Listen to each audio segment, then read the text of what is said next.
मेरे प्यारे मित्रों, पुत्रदा एकादशी व्रत कथा।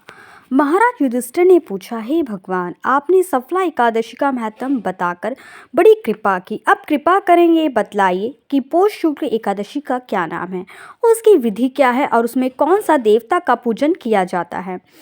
भक्तवत्सल भगवान श्री कृष्ण बोले, हे राजन, इस एकादशी का नाम पुत्रदा एकादशी है।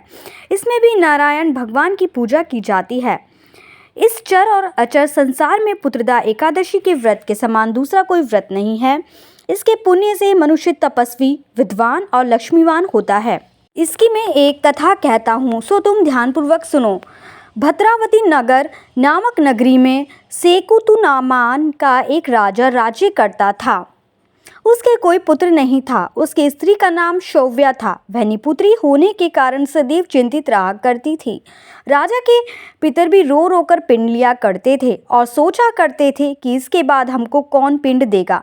राजा को भाई, बांधव, धन, हाथी, घोड़े, राज्य और मंत्री, इन सब में से किसी पर भी संतोष नहीं होता था। वह सदैव यही विचार करता था कि मेरे मरने के बाद मुझको कौन पिंडदान करेगा। बिना पुत्र के पितरों और देवताओं का ऋण में कैसे चुका सकूंगा। जिस घर में पुत्र ना हो उस घर में सदैव अंधेरा ही रहता है। इसलिए पुत्र उत्पत्ति के लिए प्रयत्न करना चाहिए। जिस मनुष्य ने पुत्र का मुख देखा है वह धन्य है। उसको इस लोक में यश और परलोक में शांति मिलती है, अर्थात उनके दोनों लोक सुधर जाते हैं। पूर्वजन्म के कर्म से ही इस जन्म में पुत्र, धन आदि प्राप्त होते हैं। राजा इसी प्रकार रात दिन चिंता में लगा रहता था। एक समय तो राजा ने अपने शरीर को त्याग देने का निश्चय किया, परंतु आत्मघात को महान पाप समझकर उसने ऐसा नहीं किया। एक दिन राजा ऐसा ही करने का विचार करता हुआ अपने घोड़े पर चढ़कर वन को चल दिया तथा पक्षियों और वृक्षों को देखने लगा। उसने देखा कि वन में मृग, व्याध, सुअर, सिंह, बंदर, सर्प आदि सब भ्रमण कर रहे हैं। हाथी अपने बच्चों और हथनियों के बीच घूम रहा है। इस वन में कहीं तो गीदड़ अपने कर्कश स्वर में बोल रहे हैं, कहीं उल्लू ध्वनि कर रहे हैं। वन के दृश्यों को देखकर राजा सोच विचार में लग गया।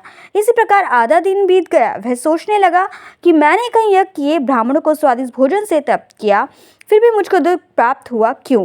राजा प्यास के मारे अत्यंत दुखी हो गया और पानी की तलाश में इधर उधर फिरने लगा।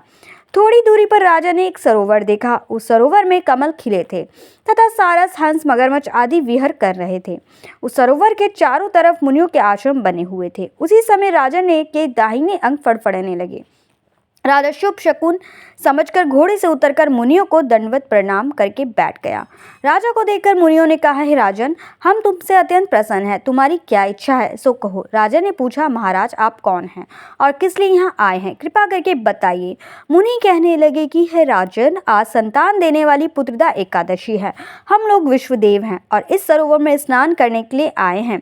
यह सुनकर राजा कहने लगा कि महाराज, मेरे भी कोई संतान नहीं है। यदि आप मुझ पर प्रसन्न हो तो एक पुत्र का वरदान दीजिए। मुनि बोले, हे राजन, आज पुत्रदा एकादशी है। आप अवश्य ही इसका व्रत करें। भगवान की कृपा से अवश्य ही आपके घर में पुत्र होगा। मुनि के वचनों को सुनकर राजा ने उसी दिन एकादशी का व्रत किया और द्वादशी को उसका पारण किया। इसके पश्चात मुनियों को प्रणाम करके महल में वापस आ गया। कुछ समय बीतने के बाद रानी ने गर्भ धारण किया और 9 महीने पश्चात उनके एक पुत्र हुआ। वह राजकुमार अत्यंत सुरवीर, यशस्वी और प्रजापालक हुआ। श्री कृष्ण बोले, हे राजन, पुत्र की प्राप्ति के लिए पुत्रदा एकादशी का व्रत करना चाहिए। जो मनुष्य इस महात्म्य को पढ़ता है या सुनता है उसे अंत में स्वर्ग की प्राप्ति होती है। जय महाकाल मेरे प्यारे मित्रों।